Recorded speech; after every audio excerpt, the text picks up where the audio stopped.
Maharashtra and the chairman of Maharashtra Regional Branch, Sri Swadheen was a member of that committee also, which has prepared the manual of good governance for Maharashtra, which is a related subject for today's presentation also. And this, the recommendation of the committee was accepted in total by the government of Maharashtra, and it has been implemented in government of Maharashtra since then. And we are fortunate to have Sri Kshatriy with us today, and I request Sri Kshatriy to make the presentation on manual of good governance.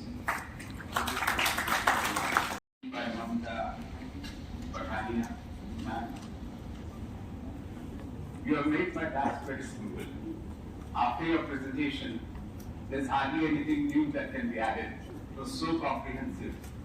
My colleagues, Mr. Ramani, Mr. Bhaskar, Mr. Sharma, all the honorable members, ladies and gentlemen.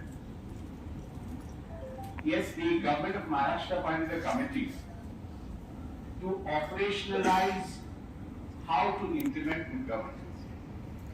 There's a lot of literature available on what good governance is all about. There are several committees. How do I go ahead like this?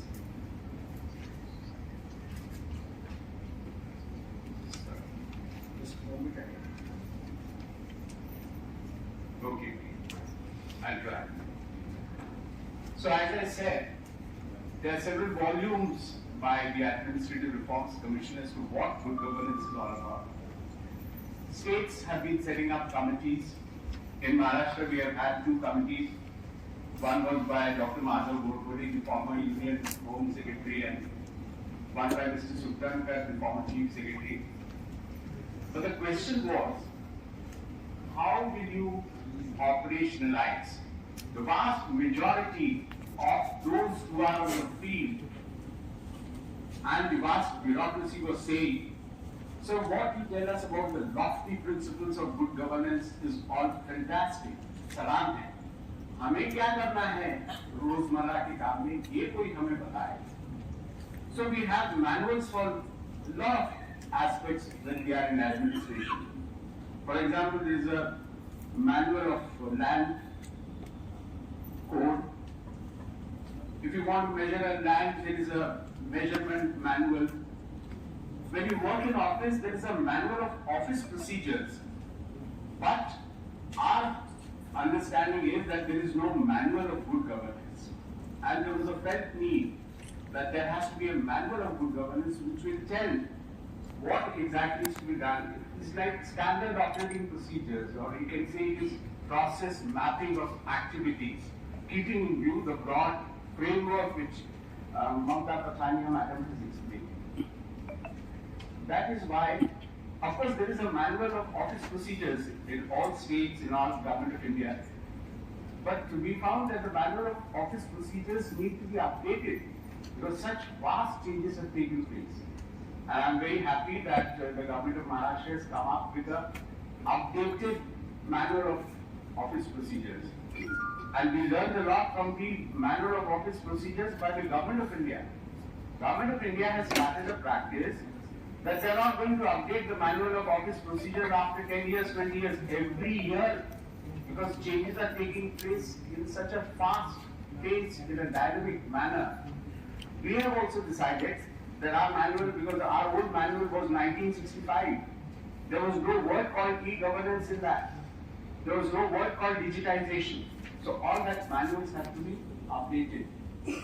So, and this manual of good governance is not going to be a substitute for manual of office procedures. It's going to be a supplementary, it's going to be a complementary manual. So the two will have to be read together. Okay? Now, what is the concept and principles? I'm not going to go into details because Mamta has presented. And I agree with the Director General and with Mamta that there is no standard definition of good governance. Everyone has defined good governance from the perspective that it had in mind. She has quoted in a paper which has been circulated how the World Bank has defined good governance, how the International Monetary Fund has defined, or the OECD has defined. But what I discovered was that if you go through the entire literature of good governance, there are certain universally accepted principles on which, and I must say that I missed on one point because yesterday I made some corrections, but this pen drive doesn't open. There's some problem over there. And and I had put Tripathi ji, citizen-centric governance as number one. But that, for some reason, they said it's what? Some problem is there. It's not okay. So please read that. Participation, rule of law. In fact, I wanted you to go into a little details of it because this good governance has a lot of ethical base. And the principles of rule of law and the principles of natural justice underline the whole good governance. And of course, there is responsiveness, consistency, strategic vision, very important. Strategic vision, Government of India has now said we must plan for 2047. And we have also started that planning. I'll be explaining in the last slide how that we are doing. The next point is, what is the scope of good governance? Now people think good governance is something which only at a higher level. No. Good governance has to percolate down, it has to go down to all organizations, all undertakings, right up to local bodies, even up to, I would say, Gram Panchayat, municipality, municipal corporation. So the coverage of good governance has to percolate to all organizations, everything that governance is inclusive of. Now, what is it to be done? Of course, everyone, it's that Government of India is taking so many initiatives, all states are taking initiatives. We have identified about 30 points, but I'm not going to go into that. I'm giving you some points which the manual will give you the details. And the manual, my friends, is available in public domain. And I think that's a vast improvement. Earlier, when committees wrote the report, they were not put in public domain. But this time, the manual of good governance, the government of Maharashtra has put it in public domain.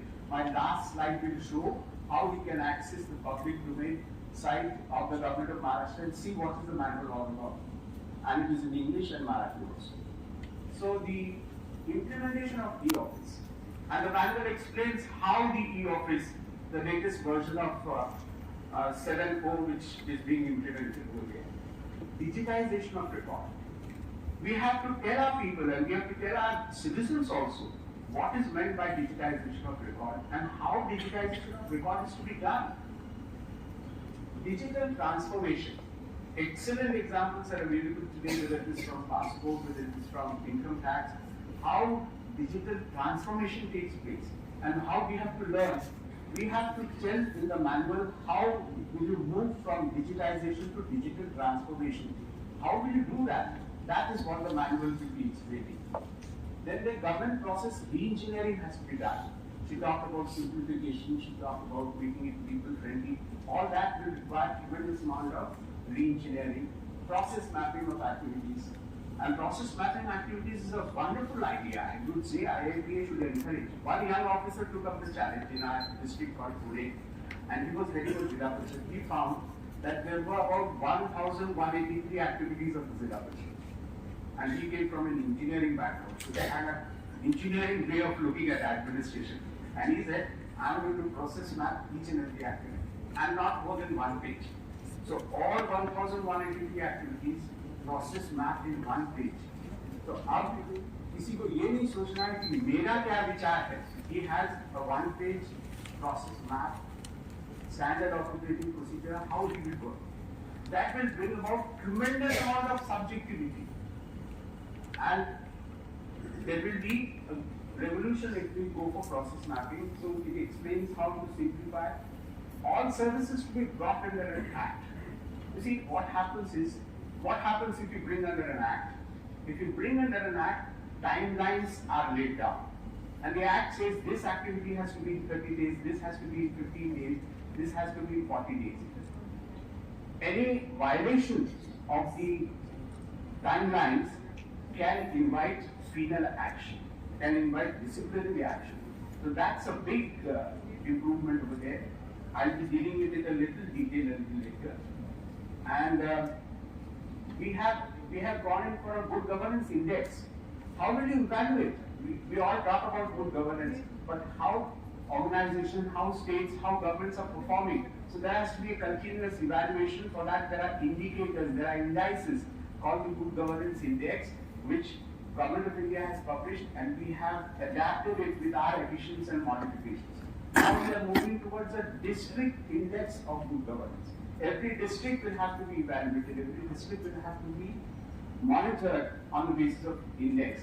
I'm very happy I spoke to Mr. Amitabh and Mr. Tripathi the other day. I'm informed that they have done it for the state of Uttar Pradesh, and we want it to be done for the state of Maharashtra. I will be requesting the additional chief secretary to get in touch with me for that. So what I'm saying is, good governance has to be continuously monitored, it has to be evaluated, good performance appreciated, so that the manual will explain how to do it. The next one is that, next point we have emphasized a lot is that public grievances continues to be one of the main concerns of the citizens. वो कहते हैं हमारी शिकायत को कोई ध्यान नहीं देता, and for that we have suggested what is known as a generic approach to good governance. Generic approach says that if you take the totality of grievances that are coming, you have to analyze, you have to classify. As to, you have to classify what kind of grievances are coming, and I must say that I discovered an excellent presentation which was made, I think you were also there, that Kanpur IIT has made use of artificial intelligence to analyze public grievances. So those kind of things, once you identify the generic cause of public grievances, it will be possible to find solutions which will minimize the number of, and of course there are other activities like how the CP grants is functioning in a very effective manner. We have adapted it with our own state requirements called Aapke Sarkar, which is also monitoring. So this aspect is there in this chapter. The delivery of public services. It was rightly pointed out that good governance is nothing but bringing people closer to the government. And the most important thing is how are we delivering services? How we deliver services, there are a lot of models available. Mention was made about Haryana, mention was made about other states also. What we have done in our state is that it is right that government alone should not be playing the role now. It has to play the role of a facilitator. It has to play the role of an enabler. We have set up about 38,000 centers called the Aapke Sarkar centers. Aapke Sarkar means Aapne na mane sarkar aapki. So that is the and these Aapke Sarkar centers are all outsourced. Government itself is not running it, but government has given permission, and those are doing very well. That's a viable economical model because you don't have to invest. A certain part of the transaction fee goes to the Kendra Chalak as we spot. So this is, and we have 525 services which are notified. And I must say that a mention was made in the morning by my colleague from Karnataka that they are thinking of having, perhaps considering to have a commission for monitoring the delivery of public services. The experience of Maharashtra is that if you have a institution like the commission, independent commission, which monitors and presents an annual report to the legislature, it has a very salary structure. So this part will be dealing with it. The details are there in the manual. I'm not going to go into it. How you go? You don't have to even go to the center. You can directly request for a service, and it will be provided to you online. How that can be done? You have to register only once. Once you are registered as the Professor Misra, we will not ask you again and again the same questions which you have been asking for so many years. What is your name? What is your father's name? Where were you born? Why were you born? No questions. The system will recognize you. So all those details are explained, and how Aadhaar can be used for. So we have to explain, and why I'm saying manual has to be in public domain. It's not only the administration, the bureaucracy which should know how to operationalize, the citizens also need to know. They have a right to know. Unfortunately, we don't tell them. तो वो आके खड़े रहते हैं कि sir हम कैसे करें? So all that is explained here. Next is that administrative innovations. There is a whole chapter on administrative innovations. The manual says, or manual has felt the need to continuously encourage innovations, and a lot of innovations are taking place on the ground level. Field officers are young, enthusiastic. They want to do a lot of things. Only thing is how to identify, how to document, how to encourage them. That is what is done in this. We have instituted through the Maharashtra Regional Branch of IIPA an annual award scheme called Dr. Gadkari Award. Dr. Gadkari was one of our legendary, I would say, officers of Maharashtra in his day, and he taught us that innovations are very important. So we are saying that innovations are integral part of the good governance, and they need to be identified, but they have to be scalable, replicable. Only those innovations are there. And this year we gave award to 2 officers. One was the one whom I said identified 1,183 activities, did a process mapping called Ayush Prasad, a young officer. Another was Mitali Singh. She was posted to the tribal area of Amravati district, and she started a migration tracking system. Those from the tribal areas would be knowing that migration is a big challenge in the tribal areas. And you have to keep a track of the pregnant women, lactating mothers and children. How will you do that? Because they are migrating all the time in search of employment. So she developed a system for male guard. The government found it so useful, it was replicable, that has been scaled up to a Maharashtra migrating information tracking system, something like that. So we gave an award. So what I am saying is, my request is that all regional branches should consider how they will encourage innovations and also reward. Next is, I've already mentioned this. Now, last point I wanted to mention was how do you prepare for the strategy and strategic vision. A mention was made about the Government of India policy that we must start preparing from now for 2047. So, in our state, and I think that can be useful for all states, we have set up 2 institutions. One is called the Economic Advisory Council, and that mention was made that now there is a greater participation of private sector, industry, trade, commerce, citizens in policy making of the government. So that's the Economic Advisory Council, headed by Tata Sons Chairman, Mr. Chandrasekhar. And then we have set up Mitra, which is on the lines of the Niti Aayog, and that is the Maharashtra Institution for Transformation. These 2 are going to be the think tank. These 2 are going to be the institutions which will give us the strategy for 2047. Of course, we have broken it down. We said 2047, yes, but first we will get ready for 2027. Pehle 5 saal ka. And then we have also, I have not mentioned here, but we have also set the target of 2047 as 3 trillion. But for the first 5 years, we have set the target of our economy will touch 1 trillion. And how will it be possible? The Economic Advisory Council.